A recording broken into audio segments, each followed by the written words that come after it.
pemirsa, kita lanjutkan lagi. Tema kita adalah status janda di masyarakat. Dan kita sudah kedatangan seorang tamu. Kita lihat dulu tayangan berikut ini. Assalamualaikum Mama Dede. Saya bernama Fatmawati. Pekerjaan saya pembantu rumah tangga. Kalau pagi saya mongmong.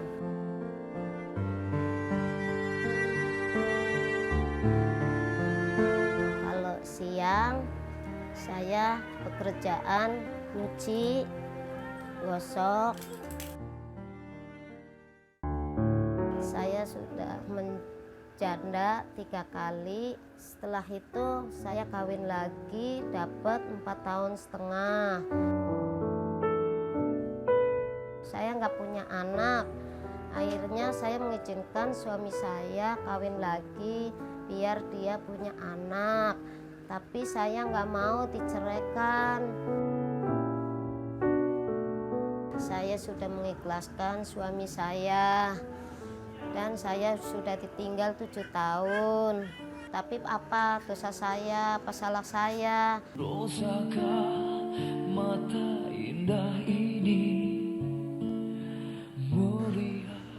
Saya sudah cukup sabar. Saya tolonglah Mama Dede, doain saya biar trauma saya hilang. Assalamualaikum warahmatullahi wabarakatuh. Ya, itu dia pemirsa tayangan tentang tamu kita di pagi hari ini, Ibu Fatmawati. Dan beliau sudah hadir sekarang, kita akan langsung berbincang-bincang. Selamat pagi, Assalamualaikum Ibu. Apa kabar Bu? Baik. Iya, bisa lebih keras sedikit Bu? Baik. Nah gitu ya. Empat kali menikah berarti ya, jandanya Iya. baru 3 kali. Iya. Yang keempat terakhir sudah ditinggal 7 tahun. Iya. Tapi tidak bercerai. Tidak, saya ikhlas. Ikhlas. Ikhlas karena dia menginginkan punya anak. Tapi sekarang punya anak. Dia punya anak. Iya. Udah Masih suka 2. ketemu sama suaminya? Enggak. Selama punya anak nggak menemuin lagi. Sudah berapa lama nggak pernah ketemunya? 7 tahun. 7 tahun. Iya. Tinggal. Alasan bercerainya di 1, 2, 3 itu kenapa? Ya ributnya masalah itu aja. Karena teman saya kan begitu kawin dapat 1 tahun dapat punya anak. Iya. Setelah sama saya tuh nggak pernah punya anak. Jadi selalu bertengkar, saya capek dengerinnya. Berapa lama tuh nikah pertamanya? Yang pertama dapat 5 tahun. Saya. Nah setelah itu Iya. teman saya kawin dapat 1 tahun gendong-gendong anak. Akhirnya dia ngomong kalau malam, Dek, kamu kok kenapa? Ya saya juga mikir, saya juga gimana rasanya. Saya juga kepengen punya anak. Iya. Ya mungkur setiap hari. Iya. Kadang-kadang tidur di maknya. Saya selalu dihindarin sama suami. Iya. Pulang bertengkar lagi. Setelah setengah bulan dia mau nyeraiin saya. Ya saya terimain aja. Karena dia mau nyerahin saya, ya saya terima. Iya. Jadi yang suami pertama dapat 5 tahun itu Iya. sekarang siapa Bu? Suami pertamanya masih ada? Suami saya mungkin masih ada kan. Iya. Udah menikah lagi? Udah, dia punya anak 1. Udah punya anak 1 juga. Yang kedua? Punya anak 2. Yang kedua punya anak 2. Iya. Yang ketiga? Ketiga punya anak 1 juga. Punya anak 1 juga ya? Iya. Umur berapa awal Ibu menikah Bu? 15 tahun. 15 tahun ya? Iya. Sekarang usia Bu? 36 nanti Desember. Iya. Gitu. Nah, ini dicerai oleh suami karena nggak suami punya anak. Iya, itu memang boleh mah ada. Pemirsa, sebetulnya punya anak, tidak punya anak itu hak prerogatif Allah. Manusia tidak bisa ikut campur. Anda silahkan lihat surat Asy-Syura ayat 49, ayat 50 Allah berfirman. Akulah yang berikan anak perempuan kepada siapa yang aku kehendaki. Akulah yang berikan anak laki-laki kepada siapa yang aku kehendaki. Akulah yang berikan anak anak laki-laki dan perempuan kepada siapa yang aku kehendaki, akulah yang menjadikan seseorang itu mandul. Jadi jelas di dalam ayat ini, punya anak, tidak punya anak itu hak prerogatif Allah. Ibu Fatmawati tadi mengatakan, dia menikah dengan suami yang pertama 5 tahun gitu ya Bu. Nggak punya anak. Akhirnya suami nuntut anak, dicerai. Menikah dengan laki-laki yang kedua berapa tahun Ibu? Dapat Dengan suami yang kedua. kedua dapat 3 tahun. 3 tahun nggak punya anak, dicerai. Menikah dengan laki-laki yang ketiga juga tidak punya anak, beliau dicerai. Kemudian menikah dengan laki-laki yang keempat karena suaminya juga pengen punya anak. Ibu ini dengan merelakannya suaminya menikah kembali, tapi ternyata sudah 7 tahun suaminya tidak pernah datang. Nah ketemu-ketemu. Sebetulnya Bu, kalau saran saya, daripada dia meninggalkan Anda 7 tahun nggak ketemu-ketemu, mendingan statusnya jelas. Ibu dicerai aja sama suami ibu. Karena itu lebih aman buat ibu. Karena kalau Anda masih statusnya sebagai istri, Anda wajib melayani suami. Suaminya pergi gitu kan. Jadi saya tanya, ibu buat ngidupin diri ibu kerja apa? Alhamdulillah ibu masih ada pekerjaan dan ada kemauan untuk bekerja.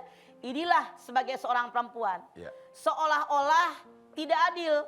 Tapi ini yang terjadi. Makanya jangan suka menghina yang namanya janda. Dia itu berat menghadapi kehidupan. Kita harus berpikir bagaimana kalau status saya sama dengan dia. Sanggupkah menghadapi kehidupan? Iya, begitu. baik. Kita lanjutkan lagi sekarang pemirsa perbincangan dengan Ibu Fatmawati. Beliau sudah menikah 4 kali dan sudah menjanda 3 kali. Terakhir 7 tahun ditinggal. Ya tadi Ibu Fat bilang minta didoakan sama Mama untuk tidak trauma. Sebenarnya trauma apa Bu? Ya trauma itulah masalah saya nikah 4 kali. Lalu kecewanya masalah anak. Saya udah sabar. Jadi kadang-kadang saya kalau istilahnya ada yang iniin saya tidak mau lagi. Saya tanya, ibu dengan suami ibu yang keempat sudah dicerai atau belum? Belum. Kalau ibu belum bercerai dengan suami yang keempat, walau bagaimanapun ibu tidak bisa menikah lagi dengan laki-laki lain. Iya. Jadi kecuali kalau suami ibu sudah menceraikan ibu, baru ibu boleh menikah dengan laki-laki lain. Iya. Ibu bilang trauma. Iya. Saya yakin ibu nggak usah trauma, ini kehendak Allah. Ibu tahu kan rukun iman yang nomor 6? Iya. Percaya dengan qada dan qadarnya Allah. Jadi kalau kita melihat ini takdir ibu tidak punya anak, tapi ibu jangan berkecil hati karena Allah memberikan kebahagiaan lain bukan hanya dari anak. Ibu badan sehat, alhamdulillah, mata ibu bisa melihat, ibu makan kenyang, pakaian ibu punya, itu yang harus ibu syukuri, bersyukur kepada Allah. Ya. Begitu ibu ya. Ya, Ibu Fat ada perasaan sakit hati sama suami yang terakhir karena belum dicerai juga? Ya. Atau itu memang karena kemauan ibu? Saya sih ada kemauannya karena dia kepengen punya keturunan. Ya masalah sakit hati sih enggak, maksudnya nengoklah bagaimana caranya. Cara kayak kalau memang mau istilahnya tinggal di sono ya terus terang, apa mau dicerai ya ngomong terus terang gitu. Jadi saya Yang nyuruh nikah ibu? Ya tadinya ngizin dia. Ya. Jadi Oh, minta saya izin? mau kawin lagi gitu. Jadi Asal saya mengizin. tetap ditengok gitu ya, Bu, Iya. ya? Tapi ternyata 7 tahun nggak ditengok. ditengok. Padahal ya. masih tinggal di Jakarta. Siapanya? Suami ibu Ya yang udah tinggal di Jawa. Daerah Kudus. Iya. Mas sebenarnya kewajiban suami yang ini cerai secara formal nggak dicerai secara agama, tapi ditinggal begitu aja, ini gimana Mas? artinya suaminya suami yang tidak bertanggung jawab. Peribahasa kita mengatakan itu digantung, Del. Dibilang punya suami, suaminya nggak pernah nengokin, nggak pernah datang, apalagi ngasih napakah lahir batin. Dibilang nggak punya suami, statusnya masih menikah.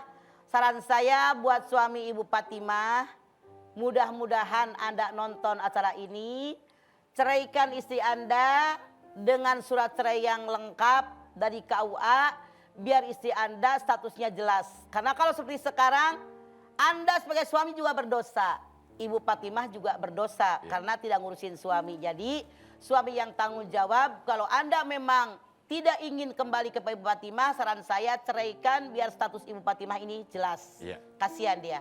Ibu masih ada keinginan untuk menikah, Bu? Udah nggak ada ya? Kayaknya udah 4 kali patah dia. Trauma ya tadi ya gitu Iya. ya? Ya, Udah berat. nggak ada niat untuk menyusul ke Kudus? Enggak. Saya yakin ibu-ibu juga yang lain tidak ingin apa yang terjadi dengan Bu Fatimah. Makanya kita harus bersimpati dengan orang seperti ini. Betapa berat beban batin yang dia rasakan. Apalagi maaf dalam tanda kutip, misalnya ada orang yang mencemooh.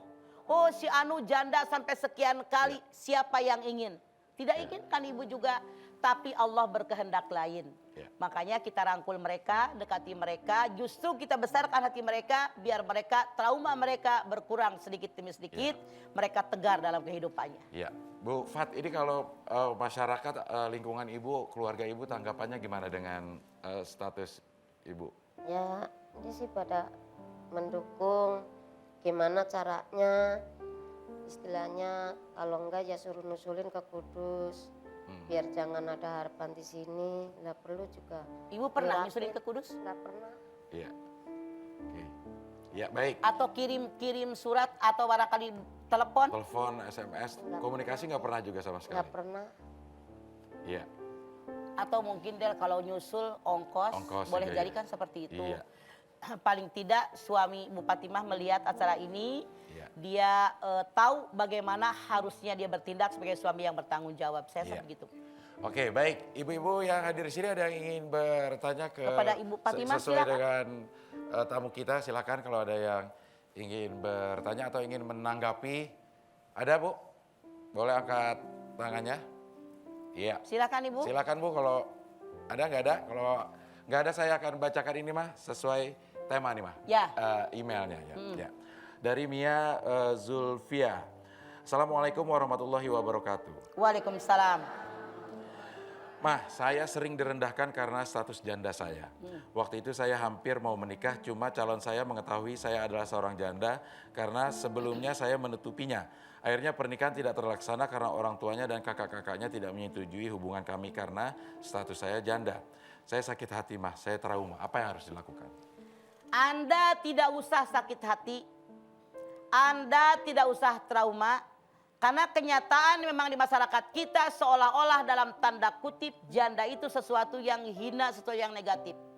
Yuk sebagai seorang janda tunjukkan di masyarakat, tunjukkan ke dunia bahwa kita adalah perempuan yang mandiri, perempuan yang berkualitas, perempuan yang punya ilmu, yang punya keterampilan, pintar masak, pintar jahit, pintar dagang, pintar ngurus rumah tangga, pintar nyari duit. Tunjukkan kepada orang-orang yang nilai negatif tentang janda. Biar mereka tahu janda itu tidak rendah, tidak negatif, tapi tergantung jandanya. Makanya jangan berkecil hati, Mia. Nggak usah khawatir, memang begitu di kita mah. Mau menikah, kata emaknya siapa dia? Janda, jangan, dia janda. Padahal yang perawan aja belum tentu bagus semua kan. Iya. Makanya kenapa dia jadi janda? Apa alasannya? Itu yang harus kita lihat. Jangan sekali-kali Anda merendahkan janda. Jangan berkecil hati Mia, jangan. Tunjukkan kualitas diri kita. Iya, begitu Mia Zulfia terjawab pertanyaannya ya.